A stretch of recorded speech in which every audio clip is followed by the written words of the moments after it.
Bonjour et bienvenue dans cette nouvelle séance de conception pour les élèves de 2e STM, Sciences de l'ingénieur, unité conception. À partir de cette séance, on va essayer de vous préparer pour les examens du baccalauréat. Donc dans cette séance et les séances prochaines, on va essayer de développer des applications d'évaluation pour vous préparer aux examens. Dans cette séance, on va essayer de voir et développer les compétences transversales suivantes.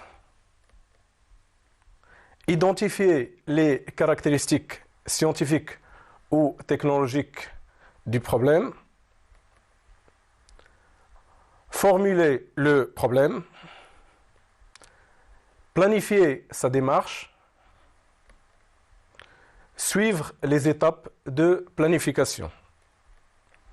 On va essayer de voir une application et une activité d'évaluation pour l'utilisation d'un microcontrôleur. Donc pour ce faire, on va essayer de poser une situation d'évaluation. La situation d'évaluation qu'on va voir aujourd'hui, c'est une situation qui va concerner une tâche à réaliser. La tâche qu'on va réaliser aujourd'hui, c'est la tâche suivante. Nous voulons qu'une LED clignote après appui sur un bouton poussoir. Pour aboutir à cette situation d'évaluation, on va essayer de développer les indicateurs suivants. Premièrement, on va essayer de choisir le microcontrôleur. Deuxièmement, on va essayer de définir les étapes de la programmation.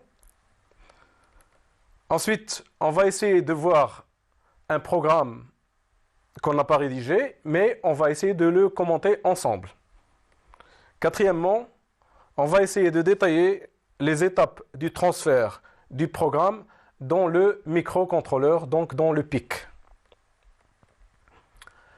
Premier indicateur, choix du microcontrôleur. Le choix du microcontrôleur va être conditionné par le cahier de charge.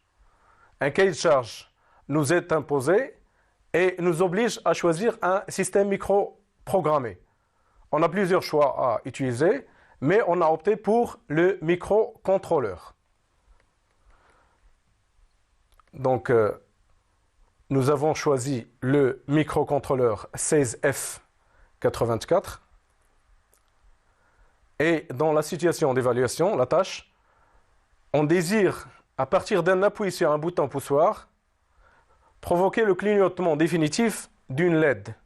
Donc on voit le schéma du microcontrôleur avec les entrées, on a un bouton poussoir, et la sortie sur une LED.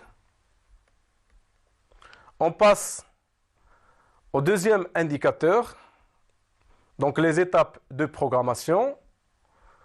À partir des étapes de programmation, on va essayer de voir les indicateurs suivants. De 1, par quoi commence le développement d'une application utilisant un microcontrôleur. De 2, que doit-on faire au niveau de la programmation.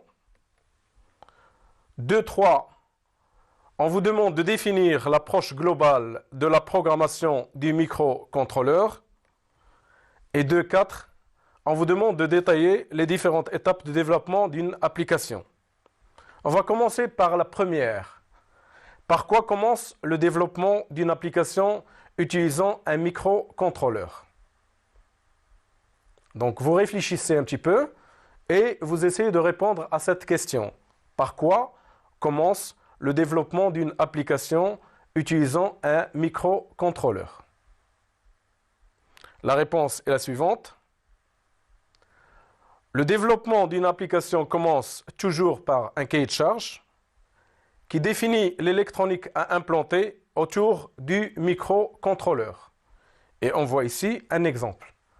On a un microcontrôleur au centre de l'application et tout autour, on a des éléments qu'on a ajoutés, qu'on a implantés pour aboutir à un schéma, un circuit électronique qui assemble un microcontrôleur plus les éléments d'entrée-sortie et les éléments de configuration générale. Voilà, on a répondu à la première question qui concerne le premier indicateur. On va passer au deuxième indicateur. La question est la suivante. Que doit-on faire au niveau de la programmation? On a implanté les composants autour du microcontrôleur, on doit le programmer. Qu'est-ce qu'on doit faire pour programmer ce microcontrôleur? La réponse est la suivante. On doit d'abord écrire un algorithme. Ensuite, on doit rédiger le programme, le compiler pour aboutir à un objet en code hexadécimal et le transférer directement sur le microcontrôleur.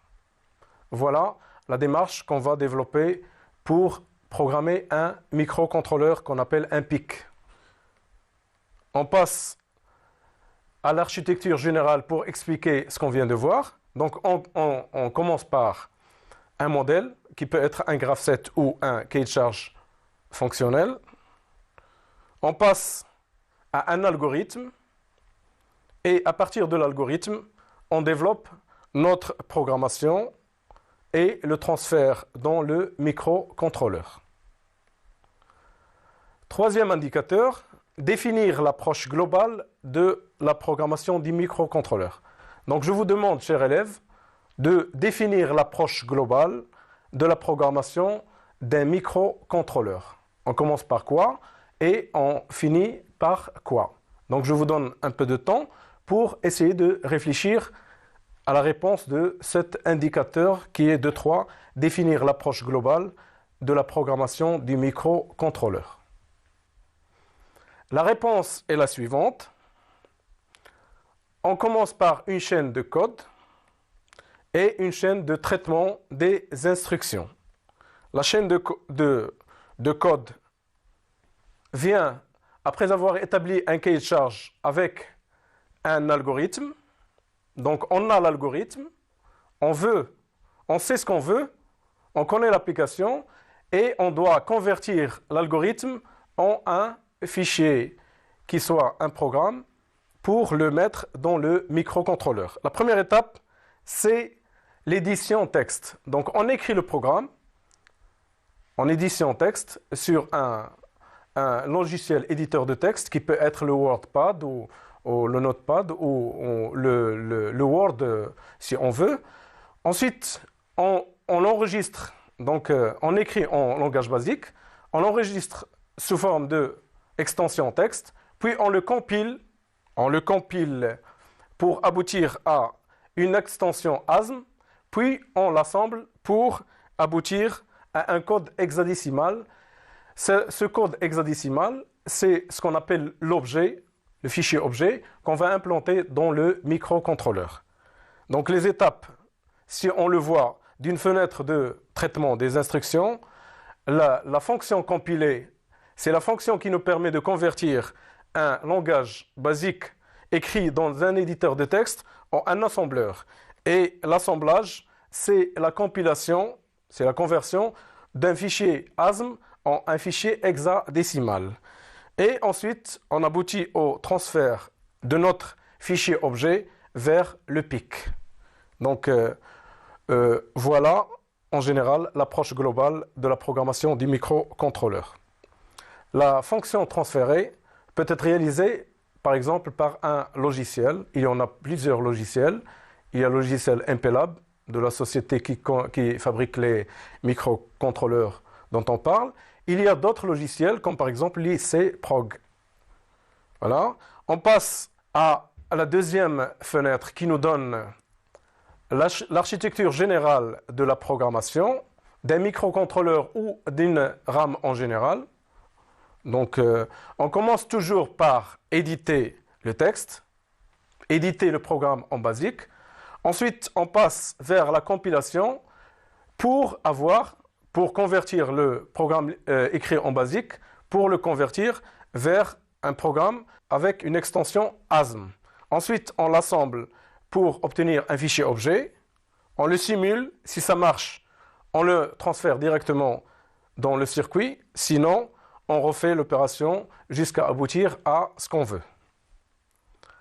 On passe maintenant à la quatrième indicateur. Détailler les différentes étapes de développement d'une application. On commence par l'élaboration de l'organigramme ou de l'algorithme, puis la rédaction du programme en BASIC dans le fichier objet, fichier hexadécimal traduisant le programme élaboré en langage basique sera implanté dans le circuit. Dans nos études, on va toujours considérer le microcontrôleur par son schéma le plus simple qu'on a ici. Donc on voit bien les ports d'entrée, les ports de sortie, le MC-Clear pour l'initialisation et les deux oscillateurs OSC1 et OSC2 avec les alimentations VDD et 5 volts et VSS qui est la masse. Développement d'une application. On commence toujours par placer les composants réalisant les entrées et les sorties, comme par exemple des interrupteurs en entrée et des LED en sortie. Ensuite, on passe à l'écriture du programme qui passe invariablement par les étapes suivantes. On rédige le programme en langage évolué qui est par exemple le basique dans un éditeur texte. Dans notre exemple, le langage évolué sera soit le basique, soit un autre programme. L'éditeur de texte sera celui du logiciel MicroBasic ou un éditeur de texte qu'on connaît. Lorsqu'on aboutit à cette première étape, on obtient un programme de ce type-là, avec l'extension PBase si on utilise le logiciel MicroBasic. Ensuite, on compile le programme basique en un programme source à l'aide d'un compilateur basique qui créera un fichier ASM. Après la compilation, pour obtenir un fichier ASM, on assemble ce fichier ASM pour aboutir à un fichier exe. Ce fichier-là, c'est le fichier qu'on va implanter directement dans le microcontrôleur. Remarque, les étapes qu'on vient de voir, B et C, peuvent être réalisées sur un logiciel par un simple clic. On aboutit à un programme de ce type-là, un programme extension ASM. Donc le premier programme, on l'a compilé, on obtient cette configuration qu'on voit là. Ensuite, il reste à transférer le fichier qui n'est pas ASM, mais le fichier à extension exe dans le microcontrôleur à l'aide d'un programmateur, une carte électronique par exemple, reliée au PC sur laquelle est placé le PIC à programmer et d'un logiciel. Le plus souvent, on utilise le logiciel ICProg par exemple. Donc le programme qu'on va implanter dans le microcontrôleur, c'est un programme qui supporte l'extension exe. On a un exemple de ce type. Ce sont des séries de code hexadécimal que vous avez déjà vu en première année. Donc voilà un exemple. Enfin, lorsqu'on a terminé la compilation et l'assemblage, il faut transférer le fichier objet dans le microcontrôleur. Enfin, placer le PIC programmé sur le montage qui lui est dédié. Donc, on l'a programmé. Maintenant, on va essayer de voir un exemple de programme. Voilà un exemple de programme. On commence par la déclaration du nom du programme. Ensuite, on déclare les ports des entrées et sorties et on donne la configuration générale. On va essayer de faire l'indicateur 3 qui est commenter le programme. Donc, je vais vous poser quelques questions et on va essayer de lire ensemble le programme. Première question, à première vue ou à première lecture, qu'est-ce qu'on remarque sur un programme qu'on a écrit en basique? Deuxième indicateur, qu'appelle-t-on les déclarations du type LED? Troisième question, expliquez ce que signifie trice A et trice B. Quatrième indicateur, quelles sont les étapes qui suivent la rédaction du programme en basique? À première lecture, qu'est-ce qu'on remarque? Donc, ce qu'on remarque, la réponse, ce qu'on remarque, c'est qu'on a deux parties. Le programme est rédigé, mais il contient deux parties. Une partie en noir, qu'on voit ici, et une partie en bleu. La partie en bleu, c'est ce qu'on appelle les déclarations, donc ils n'ont rien à voir avec le programme. Ce sont des indications qu'on ajoute pour une deuxième relecture du programme. Donc la réponse à la question à première lecture, qu'est-ce qu'on remarque? La réponse, On remarque qu'il y a des commentaires à droite qui sont utilisés pour une relecture plus simple du programme. On passe à la deuxième indicateur. Qu'appelle-t-on les déclarations du type LED? Donc, on a vu dans le programme qu'il y a deux indications BP et LED. Ça signifie quoi? Donc, devant, on a des explications, déclarations. La réponse à cette question est la suivante. On utilise couramment des aléas dont il faut en tout premier lieu déclarer l'existence. Donc, le type BP pour bouton poussoir et LED pour une diode électroluminescente. Donc, le bouton poussoir sera à l'entrée et la LED sera à la sortie. Expliquez ce que signifie trice A et trice B. On voit le programme. Donc, ils sont en bleu. Trice A, $FF et trice B, 0. Donc, à droite, on peut lire l'explication. $FF, ça signifie en binaire 1, 1, 1. 1 et 1, 1, 1, 1. Port A, 2 en entrée. 0, 0 pour le trice B égale 0. 0, 0, 0, 0. 8, 0. Port B en sortie. On va répondre à la question. On commence toujours le programme principal par la configuration des ports A et B. Définition pour chaque port. Chaque broche de chaque port. De l'utilisation en entrée ou en sortie. Lorsqu'on met un 0, c'est pour une sortie. Lorsqu'on met un 1, c'est pour une entrée. Donc, on configure les entrées ou les sorties. Les ports qu'on a, on peut les utiliser soit pour les entrées, soit pour les sorties, ce qui va être configuré dans le programme. Quatrième indicateur, quelles sont les étapes qui suivent la rédaction du programme en basique? Première réponse, création d'un projet. Pour toute application, on doit considérer un projet. Deuxièmement, rédaction du programme source en basique dans la fenêtre principale. Ensuite, enregistrement du programme source fichier en extension pbase. Ensuite, compilation puis assemblage. Correction des éventuelles erreurs si on a des erreurs de recompilation. Sixièmement, après exécution de ces étapes, nous disposons d'un fichier .exe à implanter dans la mémoire du microcontrôleur PIC. Septièmement, avant de programmer le circuit, il est conseillé de s'assurer du bon fonctionnement du programme. Donc, une simulation est nécessaire pour visualiser les états des différentes variables et des registres qu'on a utilisés. Quatrième question. Détailler les étapes du transfert du programme dans le PIC, programmation du PIC. On va essayer de répondre à la question de quoi a-t-on besoin pour transférer le fichier objet dans le microcontrôleur. Citer dans l'ordre les manipulations pour programmer le PIC. La première réponse, de quoi a-t-on besoin pour transférer le fichier objet dans le microcontrôleur? Donc, on a besoin d'une carte de programmation des PIC à relier au PC via une liaison série RS232 COM1 ou COM2 du PC ou USB. Le PC doit être équipé d'un logiciel de programmation comme ICprog par exemple. La carte dispose d'un emplacement destiné à recevoir le composant à programmer.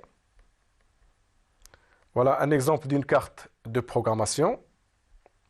Donc on voit bien l'emplacement du microcontrôleur et on voit bien la liaison avec l'ordinateur. 4.2, citer dans l'ordre les manipulations pour programmer le PIC. La réponse, petit a, placer le circuit intégré PIC dans la carte de programmation. Petit b, brancher la carte sur la liaison série du PC via le câble à connecteur, donc DB9 pour la liaison série. Ensuite, petit c, programmer avec le logiciel ICprog. Donc, on voit le fichier, le logiciel ICprog. Petit d, après la programmation, il faut débrancher la carte programmateur du PC. Ensuite, enlever le circuit intégré. PIC et le placer dans son montage et tester le fonctionnement.